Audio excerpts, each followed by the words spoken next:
ओम शांति। आज हम लोग अव्यक्त मुरली लेंगे 16 मई 1973 की। मुरली का सार बहुत इंटरेस्टिंग है। मुरली का सार है अंतिम पुरुषार्थ। मुरली भी बहुत इंटरेस्टिंग होगी। फिर पढ़ते हैं आज। अ, मूर्छित को सुरजीत करने वाले, सर्व को सहयोग देने वाले, मनुष्य आत्माओं को देव आत्मा बनाने वाले सर्वशक्तिमान बाबा बोले, सर्व शक्तियों से संपन्न मूर्त क्या स्वयं को अनुभव करते हो? हम्म, एक होता है कि हम अपने को मनुष्य आत्मा समझकर देव आत्मा बनना है, और फिर हम उस देव आत्मा के लिए जो आत्माभिमानी स्थिति होनी चाहिए, उस आत्माभिमानी स्थिति में संपन्नता और संपूर्णता भरना है, ऐसा समझकर पुरुषार्थ करते थे। फिर बाबा का ज्ञान और अपग्रेड होकर मिला, तो पता चलता है कि हम अपने को संपन्न और संपूर्ण आत्मा समझकर साक्षी होकर मनुष्य आत्मा का पार्ट प्ले करें। और जब मनुष्य आत्माओं के पार्ट में, यानी ड्रामा के कलयुगी इस आखिरी पार्ट में, हमारा ध्यान कमजोरी की तरफ जाए, तो हम बार बार अटेंशन रखकर अपनी संपूर्णता को याद करें, अपनी संपन्नता को याद करें। तो इससे हम कंप्लीट संपन्न और संपूर्णता को अनुभव कर पाएंगे, जब हमारा ध्यान मनुष्य आत्माओं की कमजोरियों से मिट जाएगा। फिर आखिरी पुरुषार्थ क्या होता है कि सर्व शक्तियां, सर्व गुण और अपनी संपन्नता हमको स्वरूप में अनुभव होने लगे।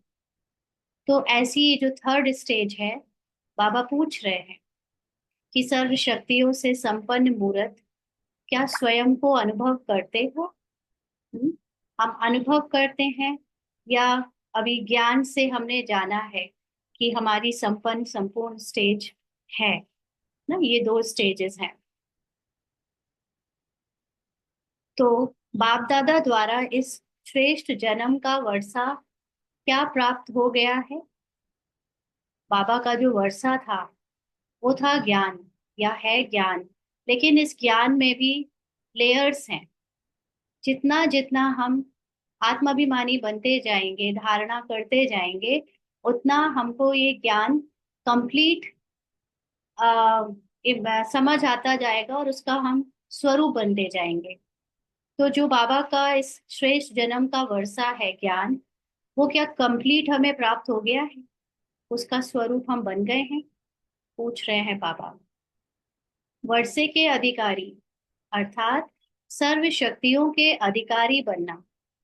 सर्व शक्तियों के अधिकारी अर्थात मास्टर सर्वशक्तिवान बने हो। तो इस नॉलेज से हमें अभी ये ज्ञान प्राप्त हुआ कि हम शरीर नहीं, मनुष्य नहीं, हम आत्मा हैं। फिर हम कैसी आत्मा हैं? वो आत्मा जिसमें सर्व गुण, सर्व शक्तियां हैं। ऐसी भगवान के बच्चे, भगवान के समान, बाप समान हम अधिकारी आत्मा हैं। तो बाबा पूछ रहे हैं कि क्या आपके अंदर इतना सर्व शक्तियों के अधिकारी होने का, या मास्टर सर्व शक्तिवान होने का अनुभव हो चुका है? हम्म?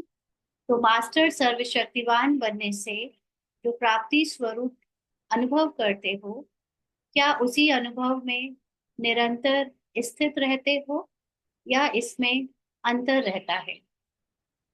तो जैसे कि हम सबको अनुभव थोड़ा थोड़ा अपने अपने पुरुषार्थ अनुसार है कि जब आत्मा की स्थिति में हम स्थित होते हैं, निरंतर तो नहीं, लेकिन अगर हमने एक एक सेकंड भी कभी उस आत्मा की स्थिति को अनुभव किया है, जो कि हमारी रियल सोल स्थिति है, रियल हाईएस्ट कॉन्शियसनेस है, तो उसमें जो प्राप्ति होनी चाहिए, उस प्राप्ति का अनुभव हमें निरंतर है।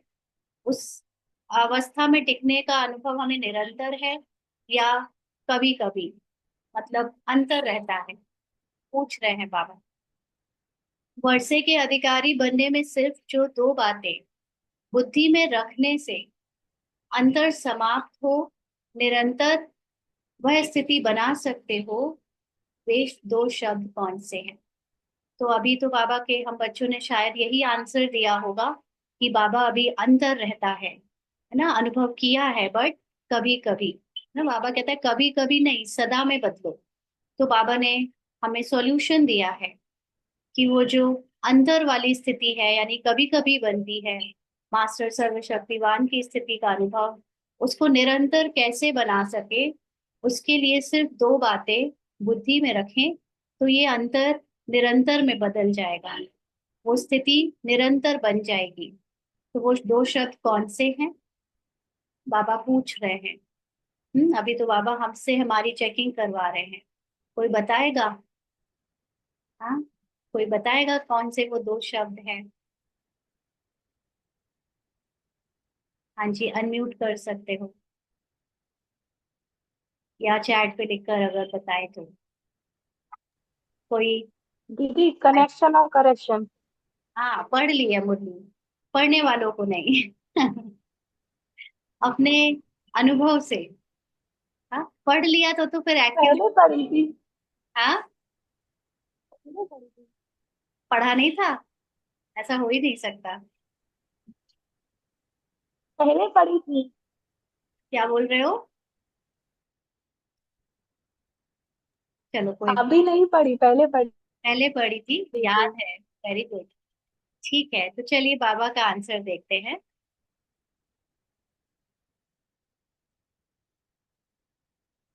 तो बाबा ने कहा वह जानते भी हो और कर भी रहे हो, लेकिन निरंतर नहीं करते हो। हम्म वो दो शब्द हमें, जैसे मुरलिया बाबा की हर दिन बदल जाती हैं, है ना। आज कोई मुरली से हमने बहुत गहरी बात सुनी, लेकिन कल दूसरी मुरली आ जाती है तो वो गहरी बात डाइल्यूट हो जाती है, और फिर दूसरी बात उसके ऊपर ओवरराइट हो जाती है। तो इससे क्या होता है कि आ, कोई कोई जो बहुत इंपॉर्टेंट बात होती है बाबा की, युक्तियां होती हैं, वो अगर याद ना रहे तो फिर पुरुषार्थ भी ऊपर नीचे हो जाता है ना। इसीलिए बाबा की कोई कोई जो बहुत गहरी बात होती है उनको अपने सामने बोर्ड में या कोई चीज पर लिख लेना चाहिए और इसका बार बार रिवाइज करना चाहिए। हम तो अपने सामने व्हाइट बोर्ड रखते थे, अभी थोड़ा रखते हैं लेकिन लिख नहीं पाते। लेकिन पहले एक एक लाइन बाबा की जो बहुत गहरी रहस्यमयी होती थी, जिसपे मुझे पुरुषार्थ करना होता था, उसको एक एक महीने तक लिख के रखते थे और डेली उसकी उसको रिवाइज करते थे, याद रखते थे, जब तक वो उसका स्वरूप ना बन जाए। तो ऐसे ही जो ये जैसे बहन ने कहा कि पहले पढ़ी थी, है ना, अगर उन्होंने पहले पढ़ी और उन्हें याद है तो ये बहुत अच्छी बात है। और बाबा जो हमको कह रहा है इसमें ही सॉल्यूशन है ना। बाबा ने आज साकार मुरली में हमको समाधान स्वरूप का वरदान दिया। तो समाधान स्वरूप के लिए युक्ति क्या है, कैसे बना जाए वो समाधान स्वरूप, तो आज इस मुरली में हम उसका सॉल्यूशन बाबा से फिर से रिवाइज करेंगे। तो बाबा ने कहा जानते भी हो कर भी रहे हो, लेकिन निरंतर नहीं करते हो। एक है स्मृति को यथार्थ बनाने का, दूसरा है कर्म को श्रेष्ठ बनाने का। एक स्मृति, हम सब में जो मन में जो स्मृति है वो यथार्थ हो। यथार्थ का मतलब जो हम ओरिजिनल स्मृति है आत्मा की, अपने अनादि स्वरूप की, या फिर आदि स्वरूप, यानी जो सतो प्रधान देवता स्वरूप में जो मन ने आत्मा के साथ मर्ज होकर पार्ट बजाया, या तो उसकी स्मृति रहनी चाहिए हमारे अंदर मन में, या फिर अपने अनादि स्वरूप की स्मृति रहनी चाहिए। तो निरंतर होने के लिए स्मृति यथार्थ हो, और दूसरा कर्म को श्रेष्ठ बनाने का, यानी हमारे जो स्वरूप में जो एक्शंस हो रहे हैं, रोल में जो एक्शंस हो रहे हैं, वो एक्शंस भी बहुत ऊंचे हों। तो यहाँ पर बाबा ने आगे बोला कि वे दो शब्द कौन से हैं। एक है स्मृति को पावरफुल बनाने के लिए सदा कनेक्शन। बाबा के साथ जब हम साइलेंस में कनेक्टेड रहते हैं, तो उसमें ही हमें अपनी यथार्थ स्मृति याद आती है। कई बार हम लोग इतने ज्यादा संकल्प और विचारों में फंस जाते हैं, और फिर हम जैसे ज्ञान का चिंतन करके डाउटफुल हो जाते हैं। डाउटफुल का मतलब ये सही या वो सही, ऐसे करूं या वैसे करूं, ये समझूं या वो समझूं। तो ये सारे विचार माया का स्वरूप बनकर हमको और ही ज्यादा बाबा से दूर कर देते हैं। इसीलिए विचारों को किनारे करके अपनी आत्मा में स्थित होकर जो साइलेंस है उसमें स्थित हो जाएं बाबा के साथ, उसकी साइलेंस में अपने को कनेक्शन बांध ले, कनेक्टेड हो जाए, तो उससे ऑटोमेटिकली जो यथार्थ जो चीज है, जैसे करनी चाहिए, जो होना चाहिए, वो हमें वही संकल्प आकर वही हमारे द्वारा एक्शन करा दिया जाता है। तो एक तो स्मृति को पावरफुल बनाना। देखिए ये जो हमारा मन है ना, अभी रोल में जो मन है इसमें कई विचार, मल्टीपल विचार आकर एक एक्शन में बदलता है। और मन हमेशा हमको कंफ्यूज्ड और डाउट में रखता है। लेकिन जब हम आत्मा के कॉन्शियसनेस में टिकते हैं तो फिर मन चलना बंद हो जाता है। या मन चल भी रहा होता है तो हम आत्मा साक्षी होकर एक डिटैच्ड ऑब्जर्वर वर्ग की तरह इस मन के विचारों को, संकल्पों को, विकल्पों को देख सकते हैं। लेकिन स्थित हम अपनी आत्मा में ही रहे। दिख रहा है मुझे कि मन में बहुत संकल्प विकल्प आ रहे हैं, बहुत तेजी से ये मन अपनी तरफ खींच रहा है। कि संकल्प विकल्प क्यों आते हैं? क्योंकि जब देह भान आता है और हमें लगता है कि मुझे ही कुछ करना है, मुझे ही सोचना है, मुझे ही बढ़ना है, एक्शन करना है, तो वो मैंपन और मेरापन के कारण बहुत तेजी से संकल्प विकल्प का प्रवाह बहता है। लेकिन आत्मा जिसको ज्ञान है कि आत्मा में तो जस्ट वन थॉट, एक थॉट होगा और वो थॉट एक्शन में बदल जाएगा। और वो थॉट एक्चुअली थॉट नहीं कहलाएगा। जब कोई चीज आपके संकल्पों के द्वारा होते हुए एक्शन में तुरंत बह जाती है तो वो फिर वो थॉट भी नहीं रहता। किसी चीज को हम विचार कब कहते हैं? हम विचार उसको तब तक कहते हैं जब तक वो एक्शन में नहीं बदला है। कोई चीज जैसे सपोज ये फोन रखा हुआ है ना, अभी हमने इसको फोन को तुरंत उठा लिया। अब तुरंत उठा लिया तो ये नहीं कहेंगे कि मुझे विचार आया था इसलिए मैंने इस फोन को उठाया। मुझे ये जब विचार आकर मैंने बहकर तुरंत उसको एक्शन में कन्वर्ट कर दिया तो अब ये विचार नहीं बचा, ये एक्शन हो गया। तो आत्मा की स्थिति में कोई थॉट्स नहीं रह जाते, इसीलिए कहते हैं कि वो निसंकल्प हो जाते हैं। जो होना होता है वो होता चला जाता है, वो विचार बहकर एक्शन में कन्वर्ट हो जाता है। तो इसी तरह हमारी स्मृति अभी जब पुराने देहभान और पुरानी ड्रामा या इस बॉडी कॉन्शियसनेस में होती है तो हमारा बाबा के साथ कनेक्शन ढीला हो जाता है। हमारे अंदर जो आत्माभिमानी स्थिति की जो एक अचल अडोल अवस्था होनी चाहिए वो हिल जाती है। तो बाबा ने स्मृति के लिए कहा कि अगर आपको अपनी स्मृति पावरफुल बनानी है तो सदा कनेक्शन और कर्म के लिए श्रेष्ठ, कर्म को श्रेष्ठ बनाने के लिए सदा अपनी करेक्शन चाहिए। तो अपनी करेक्शन चाहिए माना रोल में जो हम कर रहे हैं उसको करेक्ट कर कर देखना। ऐसे नहीं कि रोल में अगर मेरे द्वारा कोई कमजोरी का या हिसाब किताब का पार्ट बजा तो उसको मैं एज इट इज समझ लूं कि यही मैं हूँ, ये मेरी पहचान है, या ये मेरा संस्कार है, या ये मेरी करने की एबिलिटी है ना। तो यहाँ पर बाबा करेक्शन और कनेक्शन की जो बात कह रहे हैं उससे एक कनेक्शन से स्मृति पावरफुल होती है। और जब कर्मों को हम चेक करते हैं और उसको अपनी हाईएस्ट कॉन्शियसनेस की नॉलेज से करेक्ट करते हैं तो वो कर्म श्रेष्ठ बनने लगते हैं ना। जैसे अभी हमारे रोल में अगर कर्मों में किसी के प्रति कोई गलत व्यवहार हिसाब किताब के कारण हो रहा है या हो गया, बट मैं आत्मा इस कर्म को अपनी सत्यता नहीं मानती, मैं अपनी पहचान इस गलत कर्म से नहीं बनाती, मैं एक्सेप्ट नहीं करती कि मैं ऐसी हूँ। मैं जानती हूँ कि मेरा सत्य, मेरी हाईएस्ट कॉन्शियसनेस बहुत श्रेष्ठ है, बहुत महान है, बहुत ऊंची है। तो उस पवित्रता की स्मृति से ये जो कर्म अभी कमजोरी के कारण या हिसाब किताब के कारण हो गया, वो करेक्ट होकर श्रेष्ठ कर्मों में बदल जाएगा। तो ऐसे हमारे कलयुगी सारे स्वभाव संस्कार, कलयुगी कर्म सब बदलकर मास्टर सर्वशक्तिवान की स्टेज के हाईएस्ट श्रेष्ठ कर्म की स्टेज में बदल जाएंगे।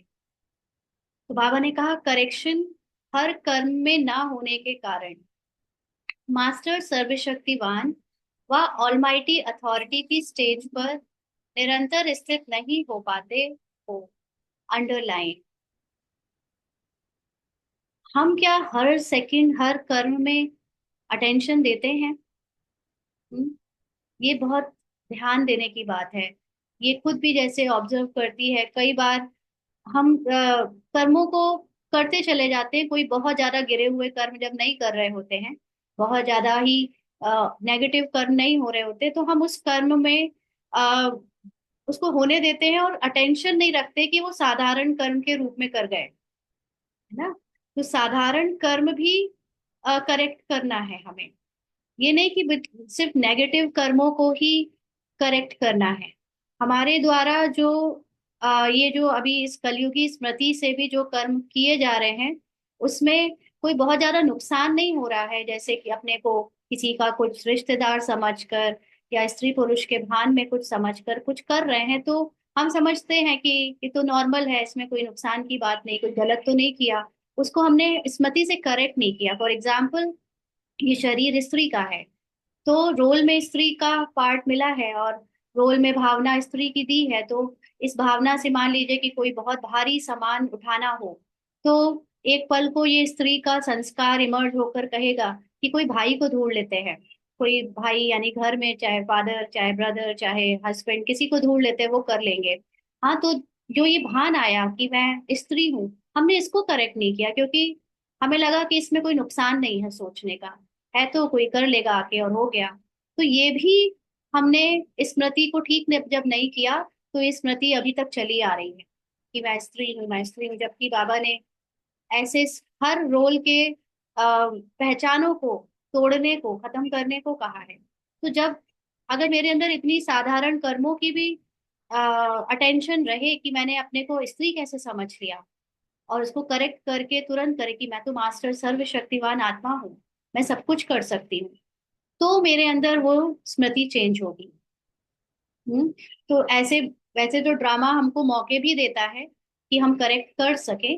कई बार ऐसे मौके आएंगे जब आपको कोई पर्टिकुलर तरह का भान होता है और उस भान में आपको जब वो काम करने की कोई हेल्प नहीं मिलती। जैसे एग्जाम्पल, ये सेट फर्स्ट फ्लोर में रहती है, हाँ, तो ग्राउंड फ्लोर्स में जो एलपीजी वाला सिलेंडर होता है गैस का, तो वो उठाकर ऊपर लाना होता है। तो जैसे कभी पहले तो वो स्त्री का भान और बच्चे का भान, मतलब एक ना मैं कमजोर हूँ, इतनी ताकत नहीं होगी मेरे अंदर, ऐसा सोचकर कभी फादर को ढूंढ रहे, कभी ब्रदर से बोल रहे, या कभी कोई घर में कोई भी हुआ तो उसको बोल दिया कि हाथ लगवा दो उठवाने के लिए, ऊपर तक लाने के लिए।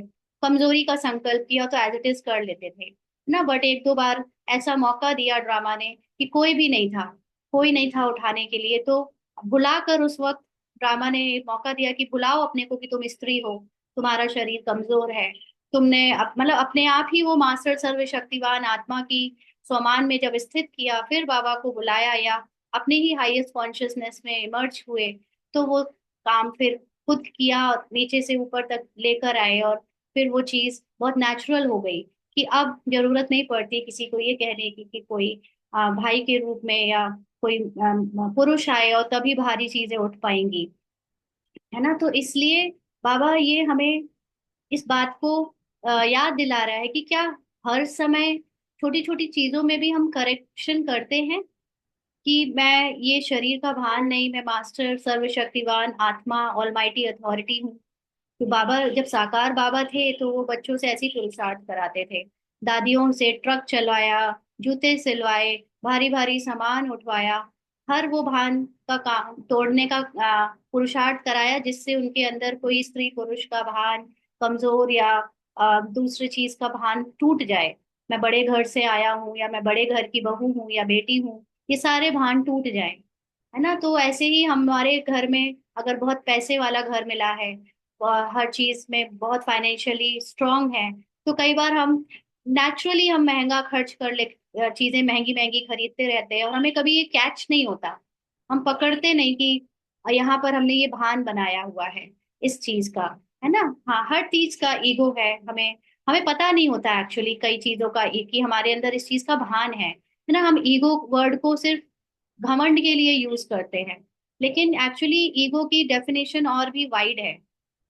ईगो मतलब किसी भी चीज को लेकर जो हम ये समझते हैं कि ये तो है ही हमारा, हम तो है ही ऐसे, वो सब ईगो में काउंट हो जाता है।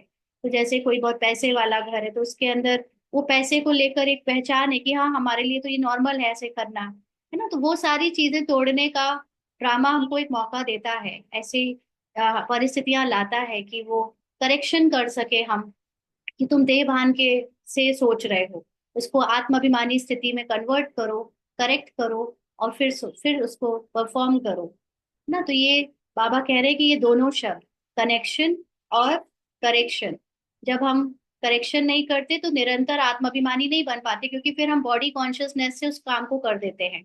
जैसे कोई अभी बताया एग्जाम्पल कि वो अगर सिलेंडर उठवाना था तो बॉडी कॉन्शियसनेस के साथ ही बोल दिया कि हाँ ये उठा दो, कोई मिल गया उसने उठा के ऊपर रख दिया, मैंने करेक्ट ही नहीं किया उस चीज को। और करेक्ट नहीं किया मतलब मैं अपनी आत्माभिमानी स्थिति में टिकी नहीं, मैंने देह भान के साथ उस एक्शन को परफॉर्म करवा दिया। तो ये कमी हो जाती है जब हम निरंतर अपनी ऑलमाइटी अथॉरिटी या मास्टर सर्वशक्तिमान आत्मा की स्थिति में निरंतर स्थित नहीं हो पाते। तो बाबा ने कहा कि ये दोनों शब्द कितने सरल हैं, यहाँ आए भी इसलिए हो ना। पूछ रहे हैं बाबा, जिस कर्तव्य के लिए आए हो उसको करना मुश्किल होता है क्या? बाबा के पास हम लोग क्यों आए हैं? कनेक्शन बाबा के साथ बनाने, बाबा मतलब अपनी हाईएस्ट कॉन्शियसनेस के साथ बनाने, और करेक्शन माना ये जो रोल का पार्ट अभी उल्टा सीधा चल रहा है ड्रामा अनुसार, उसमें देह भान के कारण कमजोरी निर्बलता अलग अलग पहचाने हैं, उसको करेक्ट करके एक आत्माभिमानी पहचान बनाकर टिकने के लिए इसीलिए आए हैं ना हम। तो बाबा कहते हैं तो जिस कर्तव्य के लिए आए हो उसको करना मुश्किल होता है क्या? पूछ रहे हैं बाबा। मुश्किल किसको अनुभव होता है? हम्म कोई भी काम मुश्किल कब तक अनुभव होता है किसको? जो कमजोर होते हैं ना। तो ये कमजोर हैं, अगर हम ये भी सोचे कि मैं कमजोर हूं तो ये भी तो देभान है, ये भी तो फॉल्स ईगो है, फॉल्स प्राइड है। कोई कहेगा ईगो कहाँ, अहंकार कहाँ, मैं तो अपने को कमजोर कह रहा हूँ। लेकिन अपने को शरीर के हद से या मन की हद से कुछ भी सोचना, ये कमजोरी, ये ईगो है ना। तो बाबा कहते हैं तो मुश्किल किसको अनुभव होता है? जो कमजोर होते हैं। वे मुश्किल अनुभव क्यों करते हैं? कनेक्शन जुटे हुए भी कभी कभी मुश्किल अनुभव करते हैं। ये मानते हैं कि हम बाबा के साथ जुड़े हैं, बाबा को याद भी कर रहे हैं, लेकिन फिर भी हमें लगता है कि बहुत मुश्किल है, बहुत मुश्किल है। तो बाबा कहते हैं वह इसलिए मुश्किल अनुभव होता है क्योंकि मेहनत नहीं करते। अब वैसे तो बाबा कहता है कि बाबा को बच्चों का मेहनत करना पसंद नहीं है, हाँ, लेकिन यहाँ पर मेहनत वैसा वाला मेहनत नहीं है जो मनुष्य करते हैं, है ना। 100-100 किलो का बोरा ढोते हैं, सुबह से रात तक मेहनत करके कमा के लाते हैं, या अपने आपको बहुत फिजिकली स्ट्रगल कराते हैं या मेंटली स्ट्रगल कराते हैं। बाबा उस मेहनत की बात नहीं कर रहा, यहाँ पर मेहनत है समझ को बढ़ाना। बच्चे अपनी समझ को नहीं बढ़ाते हैं। जैसे आज साकार मुरली में बाबा ने कहा ना कि भले कोई कितना भी अच्छा योगी हो, लेकिन ज्ञान नहीं है तो यथार्थ वो कर्म योगी बन नहीं सकता, है ना। और यहाँ आए हैं हम सब कर्म योगी बनने, बैठकर 2 घंटा 8 घंटे का चार्ट बना लिया, बाबा ये सिखाने नहीं आया, ये तो हठ योग जैसा हो गया ना, बैठे बैठे योग करना तो हठ योगियों की निशानी है। बाबा हमको जो कर्म योग सिखाने आया है वो कर्म योगी हम समझ से बन सकते हैं, वो ज्ञान से बन सकते हैं। तो यहाँ पर इसीलिए बाबा कह रहे हैं कि ये मुश्किल भी हमें पुरुषार्थ क्यों लगता है, अनुभव मुश्किल ऐसा क्यों होता है, क्योंकि मेहनत नहीं करते ज्ञान को समझने की। जानते भी हैं, समझते भी हैं, चलते भी हैं, लेकिन चलते चलते फिर विश्राम पसंद हो जाते हो। माना हमने अपने देह भान के लिमिटेड माइंड से जाना ज्ञान को, इस लिमिटेड माइंड से समझ लिया, और फिर जितना समझ आया उसके अकॉर्डिंग हमने फॉलो किया। लेकिन फॉलो करते करते विश्राम पसंद हो जाते हैं, माना जितना समझ आया उतने को ही कंप्लीट ज्ञान मानकर संतुष्ट हो गए। फिर उसकी और जो गहराई है, उसके लिए जो अवस्था हमें बनानी है वो नहीं बनाते। तो बाप दादा ने कहा कि बाप दादा के पसंद नहीं लेकिन आराम पसंद। हाँ, अभी तक बाबा के समान नहीं बने हैं, अभी तक बाबा के समान अपनी संपूर्णता और संपन्नता को अनुभव भी नहीं किया है, लेकिन जितना पुरुषार्थ समझ आया और जितना कर लिया उसमें विश्राम कर रहे हैं, उतने को फुल मानकर उसी में संतुष्ट हैं। तो वो अभी तक बाप दादा के पसंद नहीं लेकिन विश्राम पसंद या आराम पसंद है, इसलिए जानते हुए भी ऐसी स्थिति बन जाती है। क्योंकि कई बार हम लोगों ने अपने ऊपर ऊपर से बहुत सारे कर्मों को सुधार लिया, वो जो अब किसी को दुख नहीं देते और ऐसे कोई गलत तरह से व्यवहार नहीं करते, तो हमने सोचा कि बस ब्राह्मण जीवन इज कंप्लीटेड। हमने सबके सामने अच्छे से सेवा करी, अच्छे से व्यवहार किया, रोज सुबह से रात तक 8 घंटे का चार्ट रखा, मुरली सुन रहे हैं, योग कर रहे हैं, एवरीथिंग इज परफेक्ट, सारी धारणा कर ली है, बस यही लगता है, बस यही था ब्राह्मण जीवन। और इसमें ही फिर विश्राम करते हैं इतनी स्टेज तक। अभी तक ये नहीं सोचा है कि अभी तक हम बाबा के समान तो बने नहीं, क्या रह गया है, क्या करना है। हम्म तो बाप दादा के पसंद नहीं, आराम पसंद, इसलिए जानते हुए ऐसी स्थिति बन जाती है। हाँ, तो अभी तो कचरा जो निकलने की स्टेज है वो कईयों की शायद शुरू नहीं हुई होगी ना, कई लोगों का रोल काफी ठीक चलता है, नहीं इतना कचरा निकलता, ये तो हम जैसे लोगों का कचरा निकलता है। हाँ, इसीलिए शायद सूक्ष्म में गए हैं। हाँ, कचरा निकले तो अच्छी बात है ना, तो सूक्ष्म में जाने का अर्थ है, क्योंकि जब आपका सब कुछ ऊपर ऊपर से ठीक निकल होता रहता है तो आपको लगता है बस इससे ज्यादा क्या तैरना, इससे ज्यादा क्या गहराई होगी। लेकिन जब लगता है नहीं अभी तक मेरा परिवर्तन नहीं हुआ है, मुझे अभी सब कुछ जैसा बाबा कहता है वैसा मिला नहीं है, मतलब अभी कुछ रह गया है, लेकिन जानने को नहीं, अभी बनने को रह गया है। हाँ, तो क्या बनने को रह गया है, वो उसका सूक्ष्म ज्ञान होता है। तो वो सूक्ष्म ज्ञान की अभी बहुतों को आवश्यकता नहीं लगती, आराम पसंद हो गए हैं, इसलिए जानते हुए भी ऐसी स्थिति बन जाती है। तो बाप समान श्रेष्ठ कर्म करने में आराम पसंदी श्रेष्ठ स्थिति को नहीं पा सकते ना। एक स्थिति है कि हाँ, ऊपर ऊपर से सब कुछ अच्छा है, सबको सुख दे रहे हैं, सबके बीच में बहुत प्यार से रह रहे हैं, लेकिन एक बहुत श्रेष्ठ स्थिति होती है। श्रेष्ठ स्थिति का मतलब जब बाप समान, भगवान समान हमारा पार्ट चले, संकल्पों से सब कुछ हो, हमारी दृष्टि, हमारी वृत्ति, हमारी वाइब्रेशन से अनेकों को ऐसा महसूस हो कि उन्हें हमसे प्राप्त हो रही हैं चीजें। जैसे एक देवी की मूर्ति के सामने जब भक्त जाते हैं तो उनको कितनी उनसे शक्ति प्राप्त होती है या आस्था जागती है। ऐसा अभी हमारा श्रेष्ठ पार्ट अभी तक नहीं बना, तो हम कैसे आराम पसंदी हो सकते हैं। तो बाप समान श्रेष्ठ कर्म करने में आराम पसंदी श्रेष्ठ स्थिति को नहीं पा सकते, इसलिए हर संकल्प और हर कर्म की करेक्शन करो।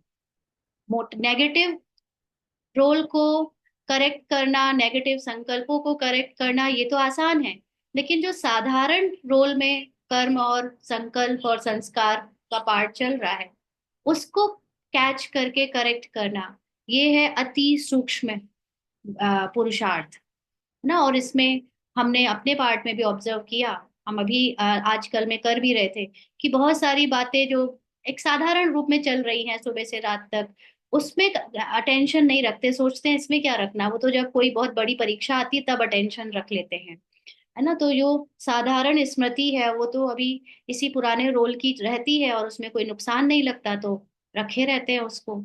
तो इसलिए अभी बाबा इस पर हमारा ध्यान खिंचवा रहा है कि हर संकल्प और हर कर्म की करेक्शन करो और बाप दादा के कर्मों से कनेक्शन जोड़ो, फिर देखो कि बाप समान है। हम्म तो बाप दादा के कर्मों का मतलब ये नहीं कि ऊपर से कर्म, क्योंकि बाबा के कर्मों में उनकी जो कहानी थी, उनकी जो स्क्रिप्ट है वो जैसी है वो अलग है ना। हम सबको परिस्थितियां, परिवार, जिम्मेदारियां, लौकिक का स्क्रिप्ट सबको अलग अलग मिली है, लेकिन कर्मों में से कनेक्शन जोड़ो माना स्थिति।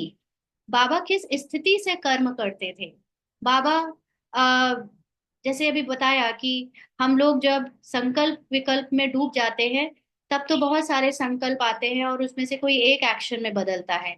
लेकिन आत्मिक अवस्था में संकल्प नहीं आते। जो आता है संकल्प के रूप में वो तुरंत एक्शन में बदल जाता है, तो वो विचार विचार नहीं रहता, वो संकल्प नहीं रहता।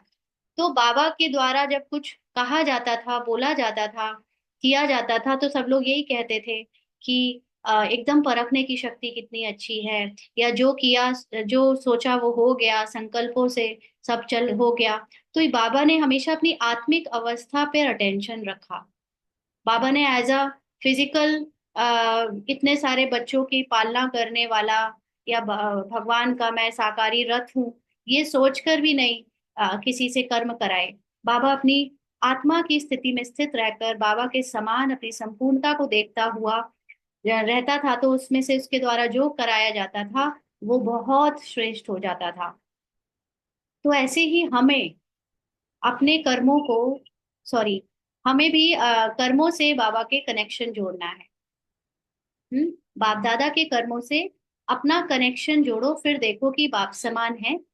अभी हम दोनों का कंपैरिजन करें, जैसे ब्रह्मा बाबा और हमारे द्वारा जो कर्म हो रहे हैं, इस ये कौन से हो रहे हैं इसकी बात नहीं है, लेकिन जो हो रहे हैं वो किस तरह से हो रहे हैं। बाबा के द्वारा कर्म करने की विधि क्या थी, और हमारे द्वारा कर्म करने की विधि क्या है। हम मेहनत करके कई संकल्प विकल्प करके एक एक्शन करते हैं, और बाबा अपनी आत्मिक अवस्था में स्थित होकर ब्रह्मा को साक्षी देखते हुए कर्म में आता था और उससे साक्षी हो जाता था। तो क्या हमारी स्थिति बाप समान है? अभी आप श्रेष्ठ आत्माओं का लास्ट पुरुषार्थ कौन सा रह गया है, बाबा पूछ रहे हैं। लास्ट स्टेज के लास्ट पेपर के क्वेश्चन को जानते हो? हम्म जितना जितना आगे बढ़ेंगे उतना और सूक्ष्म पुरुषार्थ हो जाएगा ना। अभी तो हम लोग जब मोटा मोटा पुरुषार्थ करते थे, तो भी लौकिक में जो लोग ज्ञान में नहीं चल रहे हैं, वो कह देते थे इतना नहीं हम ध्यान दे सकते, है ना। जैसे भूख खाने के लिए हम लोगों ने प्याज लहसुन और बाहर के खाने का त्याग किया, तो और ये सोचा, वो लोग तो उस पे कहते थे अच्छा तुम लोग मशीन का बना हुआ, जैसे मसाले ले लेते हो, सूखा खाना खा लेते हो, सूखी चीजें ले लेते हो, ये भी तो मशीन से बनता है, ये भी क्यों लेते हो। तो है ना, इतना हम लोगों को जो हम करते थे उस पे वो लोग क्वेश्चन रेज करते थे कि इतना नहीं दिमाग लगा सकते हम लोग जीने में। हाँ, तो सोचो कि जब वो मोटी मोटी धारणा में हमारे ऊपर कह देते हैं कि इतना नहीं दिमाग लगा सकते, और हम लोग तो अभी अति सूक्ष्म में जाते जा रहे हैं कि एक एक कर्म में ध्यान रखें कि ये हमने किस स्मृति से किया, इसमें संकल्प चलाए या आत्मिक अवस्था में स्थित थे। हाँ, तो सोचो, इसीलिए ब्रह्मा बाबा मम्मा का पुरुषार्थ इतना इतना डीप और इतनी गहराई के साथ सूक्ष्मता से जाता गया। और एक्चुअली जितना सूक्ष्म होता जाता है उतना हम सबके साथ शेयर भी नहीं कर सकते, क्योंकि जब आप सूक्ष्मता में जाते हो तो आपके साथ एक साइलेंस चलता है साथ साथ। वाणी में आने के बाद आपकी स्टेज स्टेज जो महसूसता है वो थोड़ी सी हिल जाती है। इसीलिए शायद मम्मा और बाबा ने अंदर से जो पुरुषार्थ किया वो उसका हमारे पास कोई डॉक्यूमेंटेशन नहीं है। सिर्फ एक वो डायरी है जिसके बाबा ने अभी 1932 में जो डायरी शेयर करी, उस डायरी से बाबा की एक स्टेज पता चली, जिससे हमें ये लगा कि हाँ, हम लोग भी अब ऐसा पुरुषार्थ कर रहे हैं।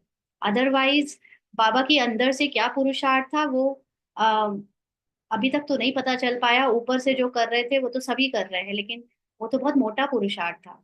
सूक्ष्मता का पुरुषार्थ तो अंडरस्टैंडिंग शायद ये अपनी सूक्ष्मता में जाने से ही होती है। हम्म, बिल्कुल अंदर का अनुभव बयां नहीं कर सकते, इसीलिए जब शब्दों में भी बयां करते हैं तो वो चीजें बयां नहीं कर सकते जो महसूस कर रहे हैं ना। लेकिन बाबा फिर भी बच्चों को करवाता है जितना करा सकता है। तो बाबा कहते हैं लास्ट स्टेज के लास्ट पेपर के क्वेश्चन को जानते हो? हम सबका जो लास्ट पुरुषार्थ रह गया है अब, उसके लास्ट पेपर को जानते हो? जानने वाला तो जरूर पास होगा ना। सबसे बड़ी बात कि हमें पेपर क्या होने वाला है ये भी मोटा मोटा पता है, सूक्ष्मता का पेपर भी नहीं पता। जैसे मोटा ज्ञान था तो मोटा पेपर पता था, मोटा पुरुषार्थ करते थे, फिर जैसे जैसे सूक्ष्म में आए तो उसका थोड़ा सूक्ष्म पुरुषार्थ किया, तो सूक्ष्म पेपर भी आने लगे, तो समझने लगे कि पेपर बाहर नहीं है, पेपर तो अपने संकल्पों में था, है ना। अभी और सूक्ष्म में जाएंगे, लास्ट स्टेज ऑफ पुरुषार्थ, तो फिर अगर उसका पेपर किसी ने जान लिया तो वो उसको पास भी कर लेगा। तो आप सभी फाइनल परीक्षा के लास्ट क्वेश्चन को जानते हो, बाबा पूछ रहा है। पहली बात तो क्वेश्चन पेपर जान, पता है ये कितना बड़ा सीक्रेट है कि बाबा अभी तक बच्चों को यही कहता था कि मैंने तो क्वेश्चन पेपर दे दिया है, समय नहीं बताऊंगा, बाकी पेपर को पास करना तुम्हारा तुम्हारे ऊपर है। एक्चुअली में बाबा ने जो बताया कि ये पेपर है, वो पेपर भी वो नहीं है, है ना। पापा, हमारा जो पेपर होने वाला है वो उस स्थिति में जाना जा सकता है जब जिस स्थिति से वो क्वेश्चन पेपर बनाया गया है। बाबा निराकार है, बाबा इतनी सूक्ष्म है, तो बाबा के समान बनने का जो पेपर होगा वो भी उस सूक्ष्म स्थिति से ही दिया जा सकेगा। और अगर कोई उस पेपर को जानता होगा तो वो उसको दे भी लेगा, पास भी कर लेगा, लेकिन जान लेना, ये उस सूक्ष्म स्थिति तक पहुंचा है या नहीं उस पर निर्भर करता है। तो बाबा कहते हैं आपका लास्ट क्वेश्चन आपके भक्तों को भी पता है, वह भी वर्णन करते हैं, आपको भक्त जानते हैं और आप नहीं जानते हो। पूछ रहे बाबा, भक्त आप लोगों से होशियार हो गए हैं क्या? आज श्रेष्ठ आत्माओं के कल्प पहले की रिजल्ट का भक्तों को मालूम है। भक्त लोग जिन देवताओं के रूप में पूजा करते हैं उन्हें मालूम है, और आप लोगों को अपने वर्तमान पुरुषार्थ के फाइनल स्टेज भूल गई। हम्म। हमको हमारे पुरुषार्थ में जो फाइनल स्टेज बननी है या होनी है वो भूल गई। वह लास्ट स्टेज बार बार सुनते हो, गायन भी करते हैं। गीता के भगवान के द्वारा गीता ज्ञान सुनने के बाद फाइनल स्टेज कौन सी वर्णन करते हो? हम्म। बताएंगे कोई जिसने अभी पढ़ी नहीं है? हाँ, गीता में कौन सी है फाइनल पेपर, ये तो याद होगा। अर्जुन को भगवान ने क्या कहा था, लास्ट शब्द और फर्स्ट शब्द? नष्टो मोहा स्मृति लब्धा। हाँ, ऐसा बच्चों ने भी जवाब दिया, राइट। हाँ, नष्टो मोह स्मृति लब्धा। तो बाबा ने कहा कि भक्त आपकी स्टेज का वर्णन तो करते हैं ना, जब गीता पढ़ते हैं वो और भागवत आदि सुनाते हैं, तो उसमें वो ये शब्द तो बोलते हैं, भग नष्टो मोह स्मृति लब्धा, तो ये है हमारी फाइनल स्टेज का पुरुषार्थ। तो लास्ट पेपर का क्वेश्चन कौन सा है? हम्म। लास्ट पेपर का क्वेश्चन कौन सा है, बाबा पूछ रहे हैं। स्मृति स्वरूप किस स्टेज तक बने हो? तो हमारा मोह नष्ट कब होगा इस पुरानी दुनिया से? जब हमारा नई दुनिया और हमारे ओरिजिनल स्थिति से मोह लग जाएगा तब। तो बाबा पूछ रहे हैं कि अभी आपकी स्मृति में कौन सी दुनिया ज्यादा है, कौन सा स्वरूप ज्यादा है, किस स्टेज तक आए हो, नष्टो मोहा कहाँ तक बने हो? यही है लास्ट क्वेश्चन। तो हम जब मोटा मोटा पुरुषार्थ करते थे तो हम समझते थे कि नष्टो मोहा का मतलब ये भाई बहन माता पिता बच्चे, इनसे मोह मेरा खत्म होना चाहिए। हाँ, ये मोटे मोटे पुरुषार्थियों की परिभाषा है। लेकिन जो सूक्ष्म नष्टो मोहा की निशानी है वो है जब मैं आत्मा इस पूरे संसार में जितना भी पार्ट अभी बचा हुआ है हमारे इस आखिरी रोल का, उसके किसी भी बात से अप्रभावित हो रहूं। जैसे बताया कि चाहे प्रतिकूल परिस्थिति हो चाहे अनुकूल परिस्थिति हो, मुझे किसी भी परिस्थिति से कोई फर्क नहीं पड़ता। इस तब कहेंगे नष्टो मोहा। अभी तो हम लोग सोचते हैं कि परिस्थिति खराब है तो ठीक हो जाए, मैं आत्मिक अवस्था में रहूंगी ना तो परिस्थिति ठीक हो जाएगी, ये समाधान हो जाएगा। लेकिन मुझे इससे भी क्यों फर्क पड़ रहा है कि वो परिस्थिति ठीक हो जाए? मतलब अभी भी ड्रामा से हमारी आसक्ति है। तो क्या हमारी स्टेज अभी इस लास्ट क्वेश्चन के आंसर और सॉल्यूशन और पुरुषार्थ में पहुंची है कि कुछ भी हो जाए, बड़ी से बड़ी बीमारी, चाहे स्वस्थ रहे, चाहे निंदा हो, चाहे स्तुति हो, चाहे मान हो, चाहे अपमान हो, चाहे अच्छा हो, चाहे बुरा हो, चाहे दिन हो, चाहे रात हो, सर्दी हो गर्मी हो, मुझे फर्क ना पड़े। पूरा पुरुषार्थ इस सूक्ष्मता में समाया है, मुझे फर्क ना पड़े, क्योंकि मैं अपनी आत्मा में स्थित हूँ। और जो शरीर में स्थित है उसको तो फर्क पड़ेगा ही पड़ेगा। तो ये है लास्ट क्वेश्चन। तो इस लास्ट क्वेश्चन को पूर्ण रीति से प्रैक्टिकल में करने के लिए यही दो शब्द प्रैक्टिकल में लाने हैं। कौन से दो शब्द? एक बाबा से कनेक्शन, और हर एक एक सेकंड एक एक कर्म में करेक्शन। चेक करो मुझे फर्क पड़ रहा है क्या, फिर अपने को करेक्ट करो कि मतलब मैं ये शरीर में डूबी हूँ, बाबा को बता दो। बाबा के साथ तुरंत कनेक्टेड होकर बाबा को बता दो, बाबा इस शरीर में रहते इस मन को फर्क पड़ रहा है, अभी ऐसा हो रहा है, आप ले लो। मैं तो आपके समान आप में स्थित हूँ, आपके साथ कंबाइंड हूँ। तो ये दो शब्द प्रैक्टिकल में लाने हैं। इसीलिए इस एक एक सेकंड का पुरुषार्थ है। लोग कहते हैं अब करें क्या, पहले जैसा पुरुषार्थ नहीं रह गया अब हमारा, कि सुबह से रात तक बस 4 घंटे का योग चार्ट बनाया, मुरली कर ली, आ, सेवाओं में जा रहे हैं, भाग रहे हैं इधर उधर, और बाकी जो स्थूल मोटा मोटा करते थे दिखने में आता था वो कर रहे थे।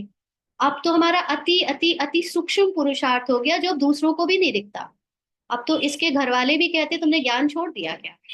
उनको बस इतना पता है कि ये 2 समय बस मुरली सुनाती है और अब कुछ नहीं करती। तो उनको लगता है कि इसने ज्ञान लगता छोड़ दिया, ब्रह्मा कुमारी छोड़ दी। और उनको पता नहीं कि अभी अंदर कितनी बड़ी लड़ाई चल रही है।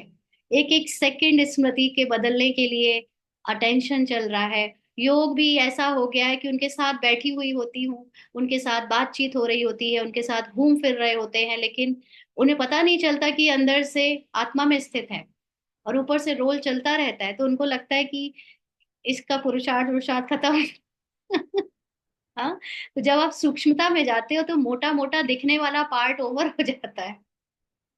हो सकता है वो पार्ट फिर से हो आए कभी, लेकिन फिलहाल तो अभी सूक्ष्मता के कारण वो मोटी चीजें नहीं दिख रही हैं। अभी वो जितना दिखने में आता था वो पुरुषार्थ नहीं आ रहा, बहुत गुप्त हो चुका है। और कई बार तो इसीलिए खुद को, इस मन को, हद के मन को ही डाउट हो जाता है कि सच में मैं कहीं बाहर तो नहीं निकल गई हूँ ज्ञान से। हाँ। ऐसे ऐसे थॉट आते हैं कि ये बाबा ठीक तो कर रहे हैं, क्या चल रहा है, लेकिन बाबा हर बार वेरीफाई कर देता है, वैलिडेट कर देता है, सही कर रहे हो, यही करना है।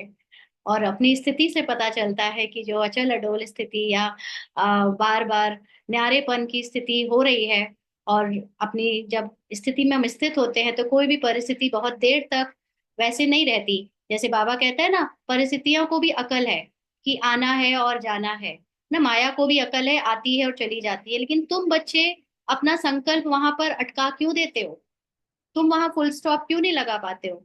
तो जबकि अब फुल स्टॉप लगाना भी बहुत सहज हो गया है, बहुत सारी चीजों में सहजता आ गई है ना, लेकिन वो आदत तो पड़ी है ना मोटा पुरुषार्थ देखने की, कि सब लोग जैसा कर रहे हैं वैसा तो नहीं हो रहा है, अब तो बहुत सूक्ष्मता का हो गया है, तो सही चल रहे हैं, है ना। बिल्कुल। तो बाबा कहते हैं जबकि फाइनल रिजल्ट में पहले ही क्वेश्चन अनाउंस हो रहा है, फिर भी 108 ही निकलेंगे। सोचिए, इसीलिए शायद इतनी सूक्ष्मता में आने में भीड़ बहुत कम हो गई है ना। जितने लोग मोटा पुरुषार्थ कर रहे हैं वो कितनी भीड़ है, और जो सूक्ष्मता का पुरुषार्थ कर रहे हैं वो कितने कितने कितने कम है, और उनमें भी 108 ही पार कर पाएंगे। तो बाबा कहते, देख सुनने में तो इतना मुश्किल है क्या, लेकिन फिर भी हम सब यहाँ हैं। तो सोचो कि हमें जो सूक्ष्मता समझ में आ रही है, तो पास होंगे कि नहीं होंगे वो तो बाबा जाने, ड्रामा में फिक्स्ड है। लेकिन ये भी अपने आप में एक खुशी की बात है कि हम यहाँ तक पहुंचे हैं। इतने सारी एग्जाम्स की वो क्रॉस करके, लेवल को क्रॉस करके। तो बाबा कहते हैं पहले दिन से यह क्वेश्चन मिलता है, स्मृति लब्धा नष्टो मोहा। लेकिन अभी तक तो हम यही समझते थे, अच्छा बेटे से मोह खत्म करना है, अच्छा पति से मोह खत्म करना है, किया भी सब कुछ किया, वो भी करके यहाँ तक आए हैं। ऐसा नहीं कि उन सबसे मोह है तो यहाँ आ गए, जिन्होंने कर लिया होगा वो अब अपनी सूक्ष्मता में आए होंगे। हम्म। भले ही उनके साथ रहना पड़ रहा है, सबकी जिम्मेदारियां करनी पड़ रही है, बट अंदर से बाबा ने हमारी चेकिंग कर ली होगी कि अब इसको मोह नहीं है। अभी भी उनके साथ सारे हिसाब किताब होंगे, परिस्थितियां होंगी, लेकिन बाबा को शायद ये निश्चय है कि इन बच्चों का मोह नहीं है। इसीलिए ये सूक्ष्मता का ज्ञान हमें समझ आ रहा है। क्लियर, जितनी अंदर क्लीनलीनेस होगी, सफाई होगी, बाबा के साथ कनेक्शन होगा, उतना हम सूक्ष्मता को समझ पाएंगे। तो बाबा कहते हैं जिस दिन जन्म लिया उस दिन ही लास्ट क्वेश्चन सुनाया जाता है। अभी आप लोग जो श्रेष्ठ आत्माएं बैठे हो, वह तो पास होने वाले हो ना? पूछ रहे बाबा। सुनाया था कि पास होने के लिए इस पास शब्द को दूसरे अर्थ से प्रैक्टिकल में लाओ। पास मतलब निकल जाने दो, पास होते रहने दो। एक पास हो गया। कितने नंबर से हम पास होते हैं, परसेंटेज या पास और फेल वाला पास? ये वाला पास का दूसरा मीनिंग क्या है? निकल जाना, किसी चीज से पार हो जाना। तो बाबा दूसरे वाले शब्द का मीनिंग लेकर कह रहा है, उस अर्थ से प्रैक्टिकल में लाओ कि जो कुछ हुआ वह पास हो गया। फाइनल पेपर में पास होने के लिए हमें इस ड्रामा को निकलते रहने देना पड़ेगा, कहीं भी अटकना नहीं। कोई भी परिस्थिति आ जाए, अनुकूल या प्रतिकूल, मुझे प्रभाव नहीं पड़ना चाहिए, निकलते जाना चाहिए। निकलते जाओ, बुरे से बुरे दिन भी, अच्छे से अच्छे दिन भी, निकलते जाओ निकलते जाओ। मैं अपनी आत्मा में स्थित हूँ, मैं बाबा के साथ कंबाइंड हूँ, और साथ साथ जब वो निकल रहा है तो मैं अपने अंदर संकल्प, संस्कार और जो भी पार्ट में मन ने पहचाने बनाई हैं उसको करेक्ट भी करती जा रही हूँ। बाबा के साथ कनेक्शन बनाकर संकल्पों को, संस्कारों को करेक्ट करती जा रही हूँ कि ये मेरा संस्कार नहीं है। मुझ आत्मा का ओरिजिनल संस्कार वो सातों गुण हैं। ये मेरे संकल्प नहीं है, मैं आत्मा तो निरसंकल्प हूँ। हाँ, तो ऐसे वो पास होता जाएगा, मैं कनेक्शन और करेक्ट करती जाऊंगी, तो मैं पास हो जाऊंगी, 108 में पहुंच जाऊंगी। तो ये पहले तो ये विधि समझ आ जाए, इतनी क्लैरिटी हो जाए, तो हम बहुत इजीली पहुंच सकते हैं। लेकिन जब समझ ही नहीं आती तो फिर हम समझते हैं कि ऊपर ऊपर से जो कर रहे हैं वही पुरुषार्थ होगा। तो बाबा ने कहा जो कुछ हुआ वह पास हो गया। जो बीत चुका उसको अगर पास समझ कर चलते चलो तो क्या पास नहीं होंगे? अब हम अपनी चेकिंग करें। ये भी कर रही है ना ये सारा आ, पुरुषार्थ की, जैसे किसी को कुछ कहा, भले ही सही कहा, कुछ कह दिया, उसके बाद थॉट आता है बार बार, उसको बुरा तो नहीं लग गया होगा, उसको पता नहीं क्या सोच रहा होगा, है ना? ये ही माया करती है, फुल स्टॉप नहीं लगाने देती, कुछ ना कुछ। और करेक्शन भी करना है तो ये करेक्शन करे कि ये पास हो गया, जो होना था हुआ, मैं तो अपनी आत्मा में स्थित हूँ, वो भी अपनी आत्मा में स्थित है, हम लोग एकदम सतो प्रधान है, ये रोल में हुआ। ऐसे करेक्शन करने की जगह कई बार हम उस रोल को ही बार बार सोचे जा रहे हैं, ऐसा हो गया ऐसा हो गया, है ना? इसीलिए बाबा ये फिर से याद दिला रहा है कि बस पास करते चलो, जो बीत चुका सो बीत चुका, उसके बारे में संकल्प ना चलाओ, फुल स्टॉप करके अपनी आत्मा में स्थित हो जाओ। तो इसी पास शब्द को हिंदी भाषा में प्रयोग करो, तो पास अर्थात साथ। अब ये तीसरा पास का मीनिंग हिंदी में, पास मतलब बाबा का साथ या किसी का भी साथ, उसको पास कहते हैं। तो बाप दादा के पास है, यानी मैं हमेशा अपने आप को बाबा के पास समझूं। बाप दादा के पास समझना माना बाप दादा की स्थिति के पास। बाबा कोई फिजिकल चीज तो है नहीं कि मैं उसके पास बैठी हूँ, लेकिन बाबा की जो स्थिति है, जो हाईएस्ट कॉन्शियसनेस में बाबा सुख शांति प्रेम पवित्रता अचल अडोल स्थिति संतुष्ट नष्टो मोहा, है ना, बाबा जो साक्षी दृष्टा, वो मेरी स्थिति, तो मतलब मैं बाप दादा के पास हूँ। तो इस एक शब्द को तीनों ही रूप में स्मृति में रखो, पास हो गया, पास रहना है, और पास होना है। ये सभी लोग बड़े बड़े अक्षर में ना अपने दीवार पे, कहीं भी किचन में, जो जहां है वहां लगा लो। ये पुरुषार्थ का शॉर्टेस्ट रिवीजन हो जाएगा, क्योंकि ये फाइनल पुरुषार्थ है। तो रिजल्ट क्या निकलेगी? सिर्फ पास पास पास लगाएंगे तो वो जो खाने वाली पास पास है ना, वो याद आ जाएगी। हाँ, तो पास का थोड़ा सा डिटेल भी लिख लेना, तब याद रहेगा। हाँ, तो बाबा कहते हैं पास हो गया, पास रहना है और पास होना है। तो रिजल्ट क्या निकलेगी? संगठन की यादगार जो विजय माला के रूप में गाई हुई है, उसी विजय माला के मड़के अवश्य बन जाएंगे। तो बाबा जो कहता है ना कि अभी मड़के तो हैं, लेकिन सब अलग अलग हैं। अभी कोई मड़का कहाँ है, कोई मड़का कहाँ है, ये मड़के जब तक एक साथ ना हो जाएं तब तक माला नहीं बन सकती। और मड़के एक साथ क्यों नहीं हो रहे हैं? क्योंकि अभी मोटा पुरुषार्थ चल रहा है। अभी मोटे पुरुषार्थ में हमने अपनी पहचाने ऊपर से एज अ ब्रह्मा कुमारी तो बड़ी स्ट्रांग कर ली है, लेकिन जो सूक्ष्म पुरुषार्थ होता है वो हमको करीब लाता है। क्योंकि सूक्ष्म पुरुषार्थ में कोई घमंड रह ही नहीं सकता। अगर कोई किसी तरह का भी घमंड कर रहा है, अपने पार्ट का घमंड कर रहा है, तो वो सूक्ष्म पुरुषार्थ कर ही नहीं रहा है। हो ही नहीं सकता कि वो सूक्ष्म पुरुषार्थ ही हो। और जो सूक्ष्म पुरुषार्थ कर रहा है उसके अंदर जब अहंकार नहीं होता, तो वो एक मड़का दूसरे मड़के से कैसे नहीं करीब आएगा, क्योंकि हम सब एक ही अवस्था में तो लौट रहे हैं। फिजिकल रोल को देखें तो हमारे अंदर जो पार्ट है वो सबका अलग अलग है, स्वभाव संस्कार अलग है, सेवाएं अलग अलग हैं, विशेषताएं अलग अलग हैं, एरिया अलग अलग मिला है सबको। सेवा का या गृहस्थ का, बाहर अलौकिक का या लौकिक की सेवा का। इसलिए वो बहुत डिफरेंसेस हैं। लेकिन जो सूक्ष्म पुरुषार्थ है उसमें सारे डिफरेंसेस खत्म हो जाते हैं, क्योंकि हम वो देखते ही नहीं। हम अपने एकता में आ जाते हैं। वो एकता जहां पर आत्मा अखंड है, जहां पर आत्मा के कोई टुकड़े टुकड़े नहीं हुए हैं। आत्मा के अंदर सुख शांति प्रेम पवित्रता सब कुछ है। और जितना तुम में है उतना मुझ में भी है। तो जब तुम में भी है मुझ में भी है, तो क्या मैं और तुम अलग अलग हैं? हम एक हो गए ना। तो फिर कैसे नहीं हम उस विजय माला के मड़के बनेंगे? अवश्य बनेंगे। है ना? तो संगठन, इसीलिए बाबा कहते हैं संगठन की दीवार को मजबूत करो, सूक्ष्मता का पुरुषार्थ करो। तो अगर बाप दादा बच्चों को सदैव अपने पास रहने का निमंत्रण देते हैं, तो अब इसका मतलब ये नहीं हो गया मधुबन में रहने का निमंत्रण देते हैं। ये मोटा मोटा पुरुषार्थ था। जब हमको लगता था कि हम मधुबन के करीब है कि नहीं, हम मधुबन के भाई बहनों के करीब है कि नहीं, हम सेंटर की दीदियों, समर्पित दीदी और भाइयों के करीब है कि नहीं। नो। बाप दादा के करीब होने का मतलब बाप दादा की स्थिति के करीब। इसमें हम सब लोग कई कई माइल्स किलोमीटर्स दूर भी हैं, एज ए फिजिकली मधुबन से या समर्पित भाई बहनों से। लेकिन हम जो अपनी स्थिति से बाबा के पास हैं उसके कारण हम इतने दूर दूर होते हुए भी एक माला के दाने हैं। तो बाबा अपने बच्चों को पास रहने का निमंत्रण देते हैं। स्थिति से अपने बाबा को अपने पास रखो। अपने साथ हर चरित्र अनुभव कराने का निमंत्रण देते हैं। जैसे बाबा ने अपना चरित्र दिखाया ब्रह्मा बाबा के द्वारा, ऐसे हम भी अपनी आत्मिक अवस्था को बनाकर अब इस शरीर के द्वारा चरित्र दिखा सकते हैं। बाबा ऐसे हमें इनवाइट कर रहा है कि आओ मेरे जैसा चरित्र बनाकर दिखाओ। तो ऐसा श्रेष्ठ निमंत्रण स्वीकार नहीं करते हो क्या?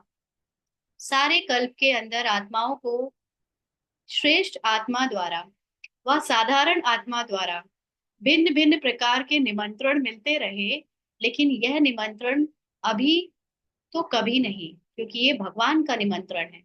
अभी तक तो हमें चाचा मामा काका बुलाते थे, मम्मी पापा बुलाते थे, आओ रह जाओ हमारे पास कुछ दिन। हाँ। अब तो भगवान बुला रहा है कि आओ और रह जाओ मेरे पास कुछ दिन। आओ और रह जाओ मेरे साथ मेरे जैसे बनकर कुछ दिन। तो ये निमंत्रण अगर अभी स्वीकार नहीं करेंगे तो कभी नहीं मिलेगा दोबारा। तो निमंत्रण को स्वीकार करना अर्थात अपने आप को बाप के पास रखना, निराकारी स्थिति में बाबा के समान बन के रहना। यह क्या मुश्किल है? पूछ रहे हैं बाबा। निमंत्रण पर सिर्फ स्वयं को पहुंचना होता है। बाकी सभी निमंत्रण देने वाले की जिम्मेवारी है। होता है ना, जो आपको बुलाता है, फिर खाना पीना और आपका सोना सब वही अरेंज करता है, हमको तो सिर्फ वहां तक पहुंचना है। तो ऐसे ही जब बाबा हमें बुला रहा है, तो हमें सिर्फ बाबा तक पहुंचना है, माना बाबा के समान अपनी निराकारी स्थिति में स्थित होना है। बाकी सब कुछ बाबा कर देगा फिर, क्योंकि आप जो छोड़कर आए हो। जैसे हम अपनी साकारी ड्यूटीज को छोड़कर कुछ देर भी बाबा के पास पहुंचते हैं, तो फिर बाबा हमारी साकारी ड्यूटी बजाता रहता है। कोई काम नहीं रुकता हमारा नीचे। काम होता रहेगा, मैं बाबा के साथ बैठ जाती हूँ, क्योंकि उसने बुलाया है ना, तो उसकी जिम्मेवारी है। तो अपने आप को बाप के पास ले जाना अर्थात बुद्धि से बाप के पास रहना, इसमें क्या मेहनत है? हम्म। अगर आज की दुनिया में देखो, ये तो सूक्ष्म बात हो गई।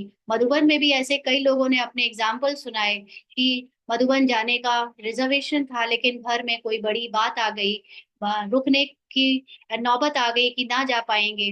लेकिन बाबा ने पे निश्चय करके एक बल एक भरोसा हो करके बाबा के पास चले गए, मधुबन चले गए। और फिर लेकिन तब भी बाबा ने यहाँ पर उनकी जिम्मेवारी पूरी करा दी।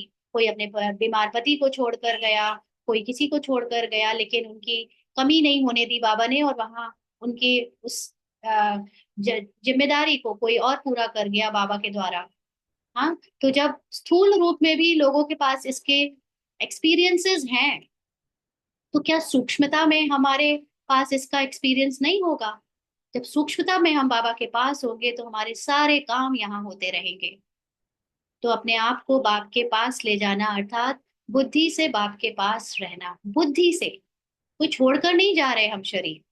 इसमें क्या मेहनत है, इसने अनुभव किए हैं इसे ना, जिस जैसे बताया, घर वालों को लगता है इसने पुरुषार्थ वो कर दिया, अब तो इसको मतलब ऐसे दिखावे वाला कुछ रह नहीं गया करने को। लेकिन उनके सामने बैठी है और बाबा के पास बैठी है, और इनको लग रहा है इनका इसका शरीर तो यहीं बैठा है, ये तो हमसे बातें भी कर रही है। तो कैसे ये बातें कौन कर रहा था? बातें बाबा करवा रहा था, रोल से जो करवाना है। और ऐसा करवा रहा था कि सब संतुष्ट होते जा रहे थे। पहले जब अपने अहंकार से, अपने देह भान से लोगों से संपर्क करते थे, लोगों से व्यवहार करते थे, तो उसमें कहीं कहा सुनी हो जाती थी, कहीं लड़ाई हो जाती थी, कहीं उसको बुरा लग जाता था, कहीं इसको बुरा लग जाता था। लेकिन अब बाबा के पास बैठे होते हैं और सब संतुष्ट होते हैं। कोई ऐसी बात नहीं होती कि जिसमें पहले जैसे देह भान के कारण होती थी। तो इसमें मेहनत बहुत आधी ना के बराबर हो जाती है, लेकिन ये विधि, ये तरीका, पहले हम समझे तो उस सूक्ष्मता में हम जाएं तब तो बाबा कहते हैं, अगर आज की दुनिया में किसी साधारण व्यक्ति को प्रेसिडेंट निमंत्रण दे कि आज से तुम मेरे साथ रहना, तो क्या करेंगे? हम्म। कोई को निमंत्रण आ जाए इतने बड़े वीआईपी से, तो क्या होगा? हिम्मत रहेगी? तो बच्चों ने कहा साहस नहीं रखेंगे। तो बाबा ने कहा अगर वह साहस दिलाए तो क्या करेंगे? तो बाबा कहेंगे क्या देरी करेंगे? तो बाप के निमंत्रण को सदा स्वीकार क्यों नहीं करते हो? बाबा तो हर वक्त बुलाते रहता है, बच्चों आओ, आओ मेरे पास आओ, मेरे जैसा बनकर आओ। बच्चे क्यों नहीं जाते? कोई रस्सियां हैं जो कि खींचती हैं? पूछ रहे हैं बाबा। बच्चे पावरफुल है या बाप? तो बाबा, पावरफुल से पावरफुल कौन? कौन कितना भी पावरफुल हो, लेकिन उससे प्राप्ति क्या? ऐसा लगता है कि मेरे पति बहुत पावरफुल है, मेरे ससुर बहुत पावरफुल है, मेरा बॉस बहुत पावरफुल है, मेरी बीवी बहुत पावरफुल है। तो कोई कितना भी बड़ा पावरफुल हो, लेकिन उससे प्राप्ति क्या? प्राप्ति के अनुभवी स्वरूप के आधार पर उस आकर्षण में आकर्षित होना, क्या ब्राह्मण आत्माओं के लिए शोभता है?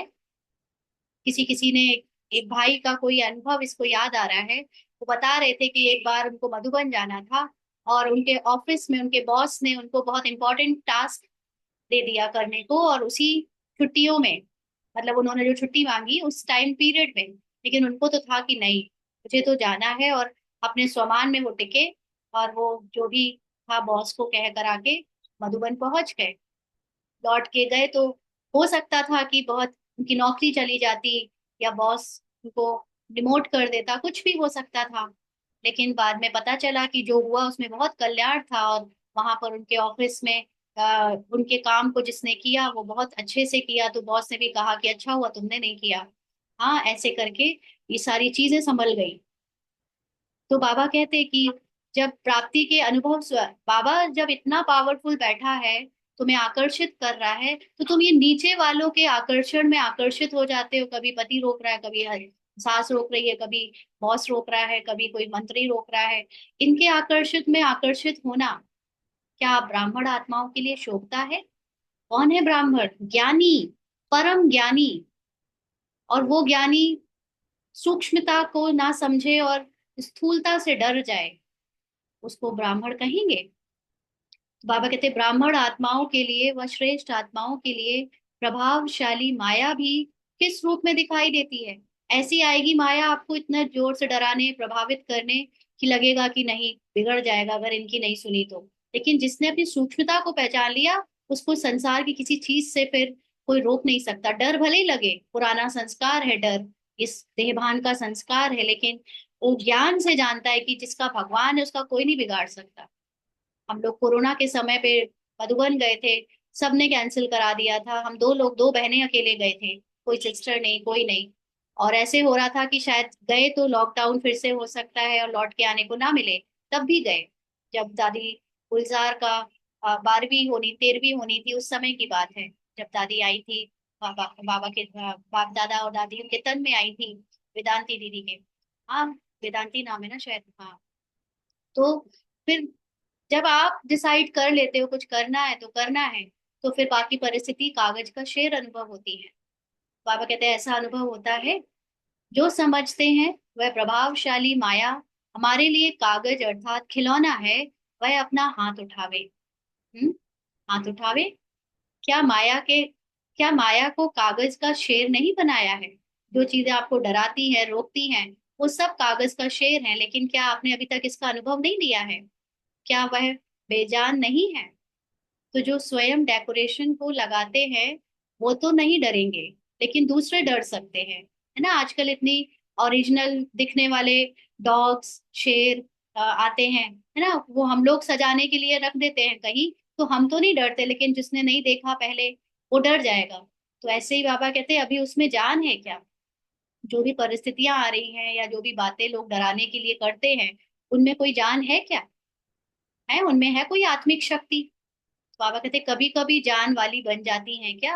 आपको वो रियल लगने लगती है, माना क्या आप सपनों को रियल समझने लगते हो? सपने तो सपने होते हैं, सपने रियल थोड़ी ना होते हैं। ऐसे ही संसार में जितने भी लोग दिख रहे हैं जो अपना पार्ट बजा रहे हैं, एक सपना मात्र ही तो है, नाटक ही तो है, उसमें जान है क्या कोई?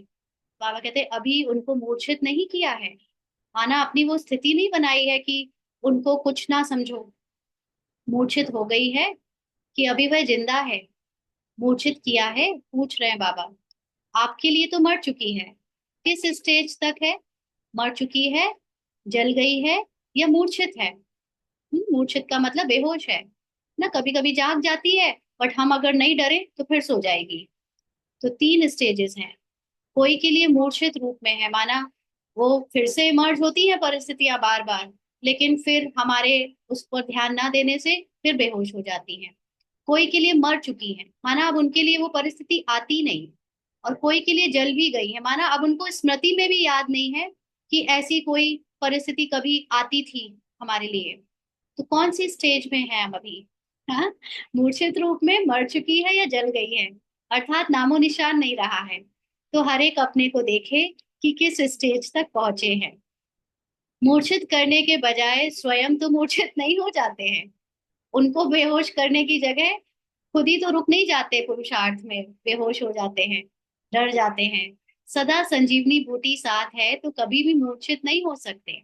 संजीवनी बूटी माना बाबा के साथ आपका कंबाइंड कनेक्शन, बाबा का ज्ञान, अपनी हाईएस्ट कॉन्शियसनेस, हाईएस्ट स्थिति, अपने सत्य का ज्ञान आपके साथ है, तो मूर्छित नहीं हो सकते।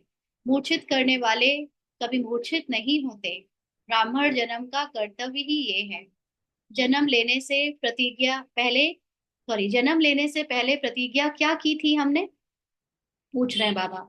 यही प्रतिज्ञा की थी ना कि माया जीत, जगत जीत बनेंगे। यह तो जन्म का ही कर्तव्य है। तो ये सारा ड्रामा जो देखने में रियल लगता है, ये एक्चुअली में माया है। माया मतलब जो एग्जिस्ट नहीं करता, जो होता नहीं लेकिन दिखता है। लेकिन हमको ये तब तक रियल लगेगा जब तक हम खुद उनको मूर्छित कराने वाले ना बन जाए। अगर हम ही मूर्छित होते रहेंगे तो बार बार रियल लगेगा। तो सिर्फ मूर्छित नहीं करना है, जला देना है, मार देना है, जला देना है। तो यह तो जन्म का ही कर्तव्य है। तो जो जन्म से कर्तव्य करते आए हो वह क्या मुश्किल होता है? वह क्या मुश्किल होता है?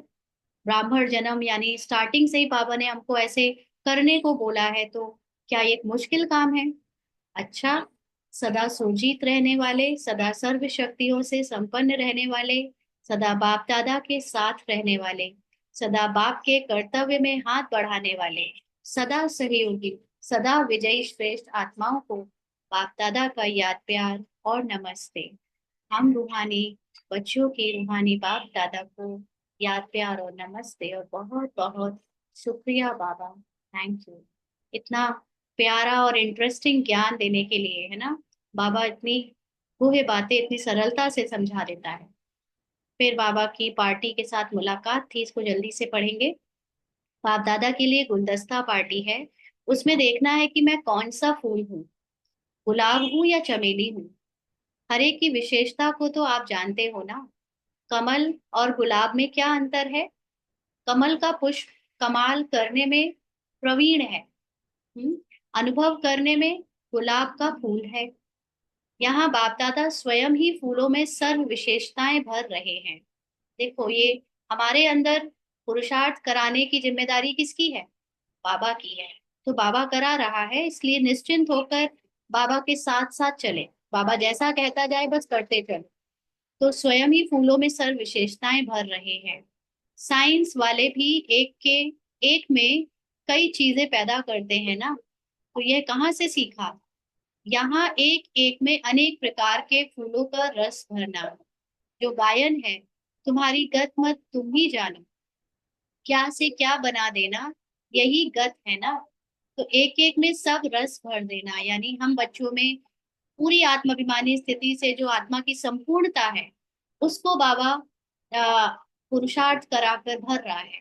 तो सर्व पुष्पों की जो भी विशेषताएं हैं, उनमें सर्व पुष्पों की विशेषता भरना है।